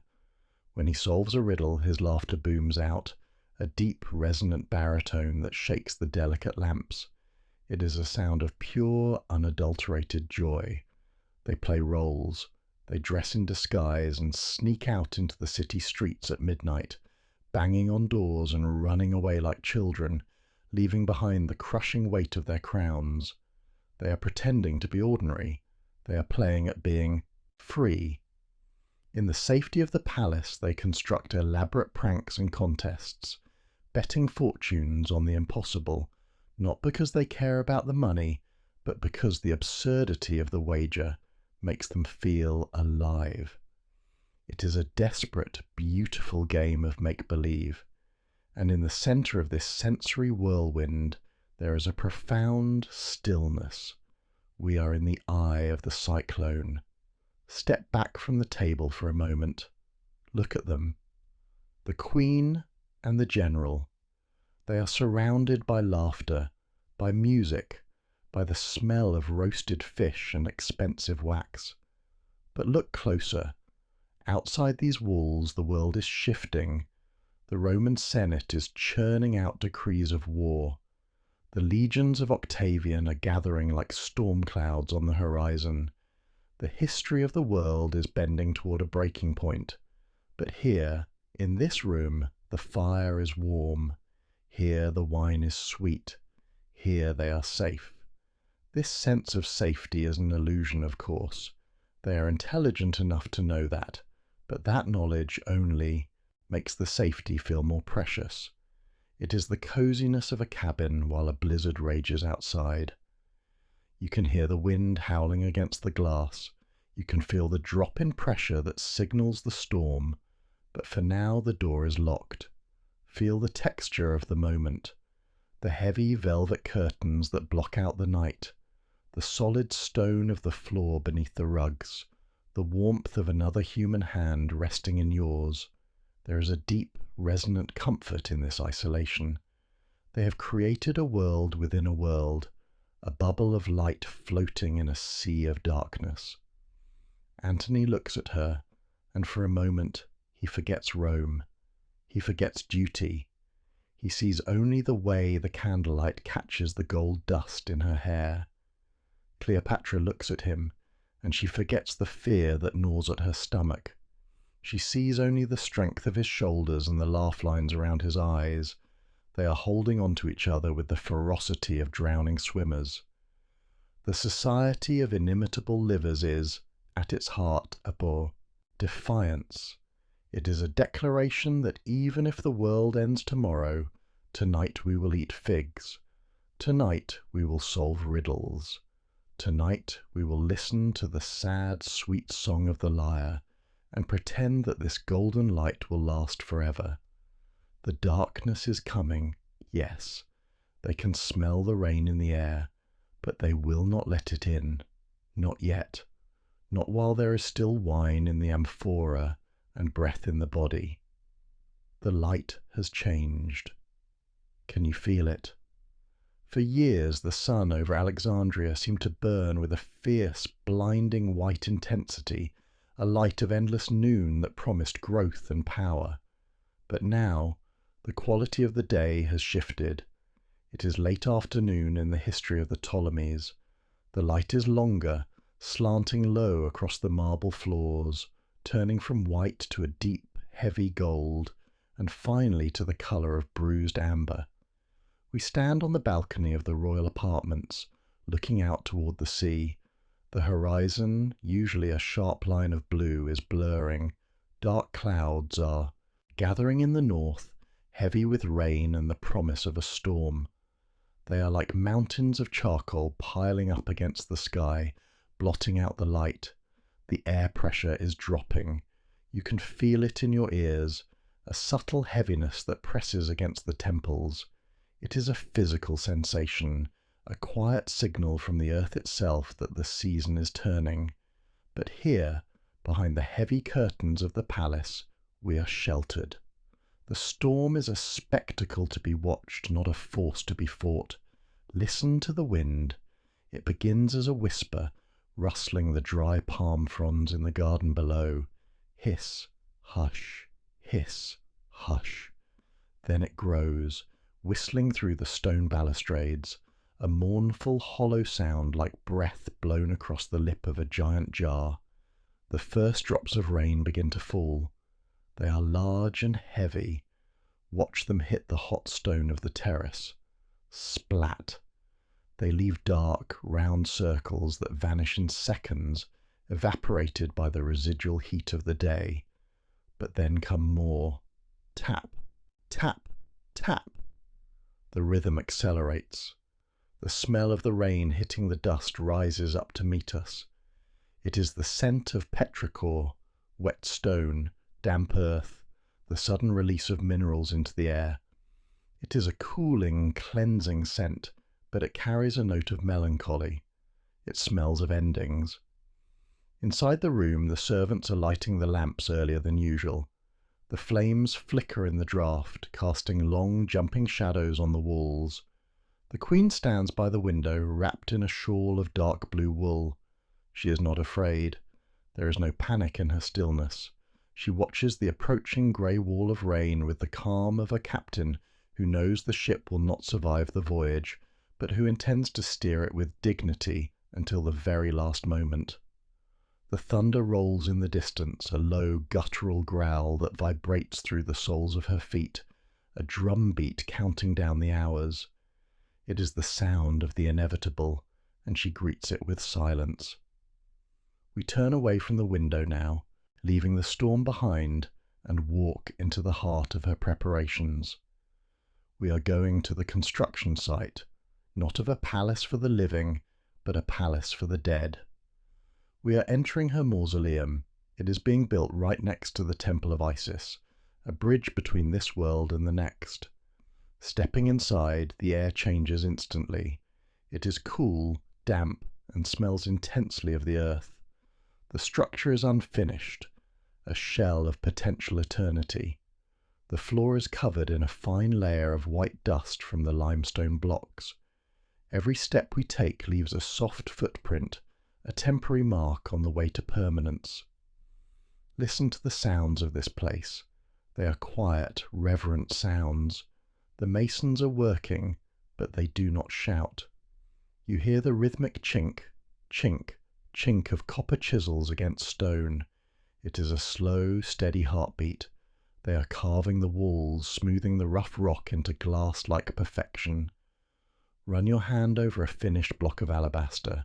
It is cold to the touch, smooth as milk, possessing a creamy translucence that seems to hold a light of its own. The air smells of wet mortar, a chalky alkaline scent that catches in the throat. It smells of the cedar scaffolding that rises into the shadows of the ceiling, a spicy, woodsy aroma that mingles with the dust. This is not a place of mourning. It is a place of packing. Just as a traveller packs a trunk for a long voyage across the sea, the Queen is packing this stone room for the voyage to the field of reeds. She walks among the workers, her face obscured by the gloom. She touches a relief carving of the goddess Nut, stretching her star-filled body across the ceiling. She checks the depth of the sarcophagus. It is a massive chest of red granite, heavy and solid, waiting to receive its burden. There is a profound peace here. The frantic energy of the court, the desperate letters to Rome, the panic of the generals, none of that exists within these thick walls. Here there is only the stone, the dust, and the certainty of what comes next. It is a womb of rock, waiting to hold her in a sleep that will last forever. From the dust of the tomb we retreat to the dust of the mind. We return to the great library, or rather to the Queen's private annex within the palace. The mood here is one of urgent curation. The end is coming, she knows this, and she must decide what to save. Not for herself, but for the memory of the world. The room is dim, lit only by a few focused lamps on the reading tables.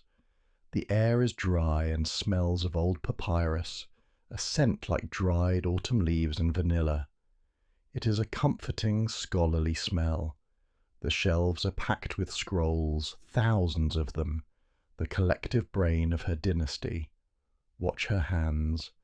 They are no longer adorned with heavy rings. They are bare, stained with ink. She is sorting. Listen to the sound of the scrolls being unrolled. The papyrus is old and brittle. It makes a sharp crackling sound, crackle, snap, as she opens a text. She scans the columns of Greek script, her eyes moving back and forth with rapid intensity. She is engaging in a dialogue with the past. Here is a treatise on medicine. There, a map of the stars. Here, the history of her father. Which ones go into the cedar chests to be hidden? Which ones are left on the shelves to be burned by the coming conquerors? It is a heartbreaking choice. She picks up a stylus and makes a note in the margin of a poem. The scratch of the reed pen is loud in the silence. Scritch, scratch. She is putting her house in order. She is organizing her legacy. She picks up a roll of leather, a rare, durable text. She smells the leather, the tannin and the animal skin. She runs her thumb over the seal of the Ptolemies stamped in red wax. She is trying to compress the wisdom of 300 years into a box that can survive the fire. There is a sadness here, yes, but also a fierce pride. They can take her crown, they can take her life, but she will try, with every ounce of her remaining strength, to ensure they cannot take her mind. The hours wear on. The storm outside has passed, leaving behind a silence that is absolute. It is the deep of the night. The city of Alexandria lies sleeping outside the palace walls. Let us walk out onto the high terrace one last time to look at it. The rain has washed the air clean. The sky is a deep, velvety black, scattered with stars that look like spilled diamonds, hard and cold. The moon is a sliver of silver, a closing eye. Below us the city is a map of shadows. The great bustling markets are empty. The shouts of the traders are gone. The clanging of the mint has stopped. Listen to the silence. It is not an empty silence. It is a breathing silence. You can hear the rhythmic breathing of 100,000 sleepers. You can hear the distant rhythmic washing of the waves against the Pharos. Whoosh, hush, whoosh, hush. The sea never sleeps, but it has calmed. The waves are gentle now, lapping against the stone of the harbour like a dog licking the hand of its master. The great lighthouse still burns, its beam cutting a swath of gold through the dark, turning slowly, faithfully. But even that light seems solitary now. There are no ships entering the harbour tonight. The ocean is empty. The world is holding its breath. The Queen stands at the railing, her hands resting on the cold, wet stone. She looks out over the rooftops of the Bruchion, over the dark line of the Canopic Way, over the silent temples. She is saying goodbye, not with words, but with her presence. She is memorizing the shape of the shadows. She is inhaling the night air, cool and damp for one of the last times. There is no chaos in this moment. The panic of the defeat at Actium is fading. The fear of Octavian's legions is a distant rumble. In this precise moment, in the small hours of the morning, there is only the city and its queen, sharing a final, intimate quiet. It is the silence before the curtain falls. It is a poor, peaceful, heavy stillness, where the only thing that moves is the steady, unwavering flame of the lighthouse and the steady, unwavering beat of a heart that has decided how to stop. The sun will rise soon, bringing with it the end of the world.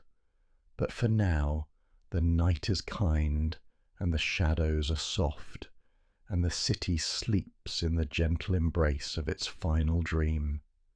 The time for struggle has passed, the time for bargaining, for fleets, for the loud clang of metal on metal. All of that belongs to a world that is rapidly fading behind a veil of mist. Here, in the heart of the mausoleum, the air is still. It is a stillness so perfect, so absolute, that it feels like a physical object, a heavy velvet cloak draped over the room. The doors are barred. The shouting of the Roman guards outside is nothing more than the buzzing of distant flies, irrelevant and small. Come closer to the throne. It is made of solid gold, cool to the touch, and padded with cushions of crimson silk that smell of dried lavender. The queen sits here, not in defeat, but in state. She is bathed for the final time. Her skin is anointed with the sacred oils of the temple, myrrh for preservation, lotus for rebirth. She glows in the dim light of the alabaster lamps, a statue of living ivory. On the small table beside her sits a basket of figs. They are dark, swollen fruits, smelling of sweet, overripe sugar and the earth of the delta. Beneath the broad green leaves that cover them, there is a rustle, a faint, dry sound, like dry grass rubbing against stone. It is the sound of the end, but it is not a frightening sound. It is a whisper of release. She reaches her hand into the basket. She does not tremble. Her fingers brush against the cool, scaly skin of the cobra. The Uraeus, the protector. It is not a monster. It is the messenger of the sun god, Ra. She lifts the creature. It is heavy, a living coil of muscle that winds around her arm, cold against her warm skin. It is a bracelet of death, more precious than any jewellery of emerald or sapphire she has ever worn. She presses the serpent to her breast. The bite is not a tear, it is a pinch, a sharp, sudden kiss of fire that fades almost instantly into a dull, throbbing cold. And then the peace begins. Imagine the sensation. It starts at the fingertips and the toes. A heaviness, a profound, sinking relaxation that spreads slowly, like ink dropping into clear water. The tension that has held her spine rigid for 20 years dissolves.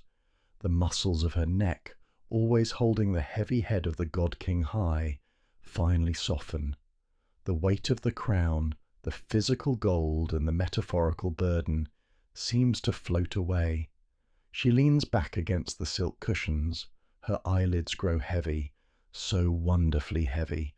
It is the feeling of sinking into a warm bath after a long, exhausting journey across the desert.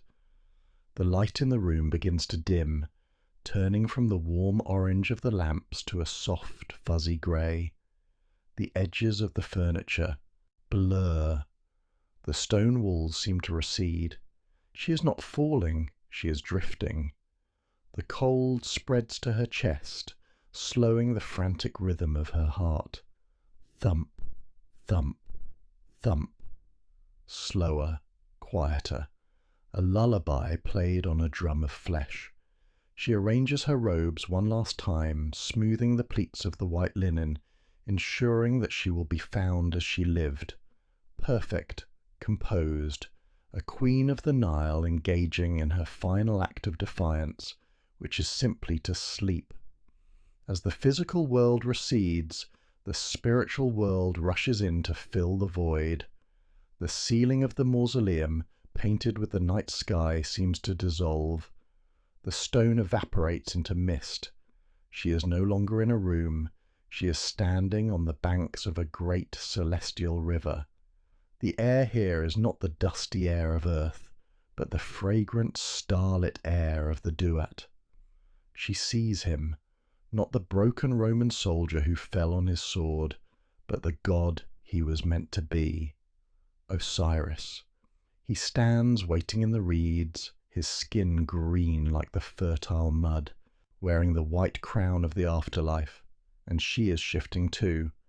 The heavy, mortal body that could bleed and age is shedding away like a dry husk. She feels a spreading of wings, great iridescent wings of the kite, the bird of sorrow and protection sprouting from her arms. She is Isis. She is the mother, the wife, the goddess of magic. The reunion is silent. There are no words needed in this place of shadows. There is only the joining of hands, the intertwining of souls, the pain of Actium, the betrayal, the fear. It all washes away in this silver light. She feels a sense of completion. The cycle is closed. The sun has set in the west, and now it travels beneath the earth to rise again in the east. She is not gone. She has merely moved into the myth. The scene shifts. The sistrums rattle softly. Shh, clack, shh, clack. A rhythm of divine acceptance. The scent of the room changes from the earthly smell of figs to the overwhelming aroma of celestial incense, a smell so pure and sweet it fills the lungs with light. She closes her physical eyes for the last time, but her inner eye opens to an eternity where she is young, where she is powerful, and where she and her lover rule a kingdom that no legion can ever conquer. Time begins to speed up now. The camera of history pulls back, leaving the quiet room, leaving the palace rising high into the air. The years flicker by like the pages of a book turning in a gale. We watch as the Roman boots march in, finding only the shell of the queen. We watch as the centuries roll over Alexandria like waves. The great library burns, the scrolls turning to ash and smoke, drifting on the wind. The lighthouse, that miracle of stone, cracks and falls, tumbling block by block into the dark waters of the harbour. The palaces of the Ptolemies sink beneath the waves, swallowed by earthquakes and the rising sea. The marble columns that once echoed with the debates of philosophers now lie on the ocean floor, covered in barnacles and soft, waving seaweed. Fish swim through the empty windows of the royal apartments. But listen. Listen closely to the wind that blows off the Mediterranean and whistles through the broken stones that remain on the shore. Do you hear it? It is not just the sound of air moving. It is a whisper. Cleopatra. She has become the atmosphere of the place. She is in the dust of the streets. She is in the heat that radiates from the stones at noon. She is in the sudden, inexplicable scent of perfume that sometimes catches a traveller on a lonely road. She did not die. She dispersed. She became a story, a legend so powerful that it rewrote history. The Romans tried to paint her as a villain, a drunkard, a witch, but the legend was stronger. It survived the propaganda. It survived the fall of the empire. Walk through the modern city. The traffic noise is loud, the buildings are new, but underneath it all, there is a vibration, a low hum of memory. Every time a poet writes of love, every time a painter mixes gold and blue, every time a woman stands tall against a tide of men, she is there. She is the ghost in the machine of history, the unforgotten queen who turned her death into a door. The ruins are not empty. They are full of her silence. They are full of her triumph. She escaped the chains of Octavian to live forever in the imagination of the world. And finally, we look away from the city, away from the sea, and we turn our eyes to the south, to the source, to the river, the Nile. It was there before she was born. It was there while she reigned, and it is there now, flowing with the same heavy, majestic indifference that it has possessed for 1,000,000 years. Look at the water. It is a sheet of dark, liquid glass, reflecting the same stars that she navigated by. The current is strong, a muscular, silent force moving north to the sea, and so the golden sands settle, and the echoes of the palace fade into the silence of history. We gently close the heavy book, smoothing the cover, and placing it on the table beside the dying embers. The story is done, and you are safe. There is nothing left to do, no empires to rule, only rest. Deep, quiet rest.